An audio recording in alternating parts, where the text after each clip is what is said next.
مكة الخير كل الخير، حينا قطعة من أرض الحرم.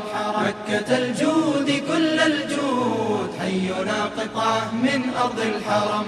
حينا قطعة من أرض الحرم.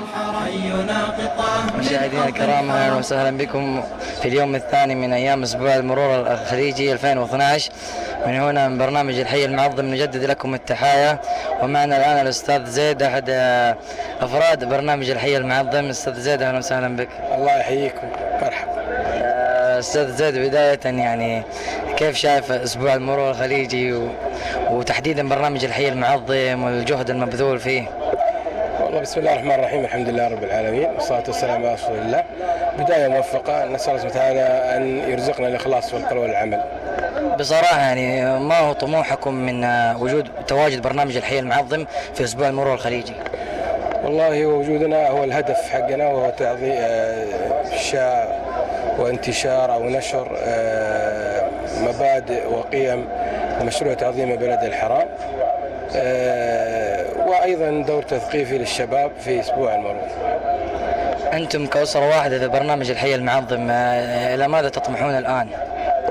والله بإذن الله تعالى الطموح، نقول طموح محدد صعبة جدا، طموحنا ليس له حد. سنسعى بإذن الله تعالى إلى أن تكون مكة المكرمة وشباب مكة المكرمة وقاطني مكة المكرمة يعظموا هذا البلد حق تعظيمه بإذن الله. بما أنك ذكرت شباب مكة، ما رأيك في جهود شباب مكة وكثرة الأنشطة خصوصا في السنتين الأخيرة وإعدادهم وتجهيزهم لهذا الملتقى، لهذا الأسبوع المرور بشكل رائع ومنظم؟ يعني اللقاءات والشخصيات، يعني الكل كان يقول أن العام الماضي كان راقي وهذه السنة أرقى، فما رأيك؟ شهادتي في الأخوان مجروحة، بحيث أني أحد الأخوان في هذا القسم وأفتخر بهذا الشيء. حقيقة ما تكليفهم بالعام الثاني للقيام بهذا الأسبوع إلا دليل على نجاحهم، وهذا هو الشاب المكي، متى ما أعطي الفرصة سيبدع وسينتج وسيثمر، وهذا هو ديدن شباب أهل مكة. أستاذ زيد، كلمة أخيرة توجهها لبرنامج الحي المعظم وأسبوع المرور الخليجي.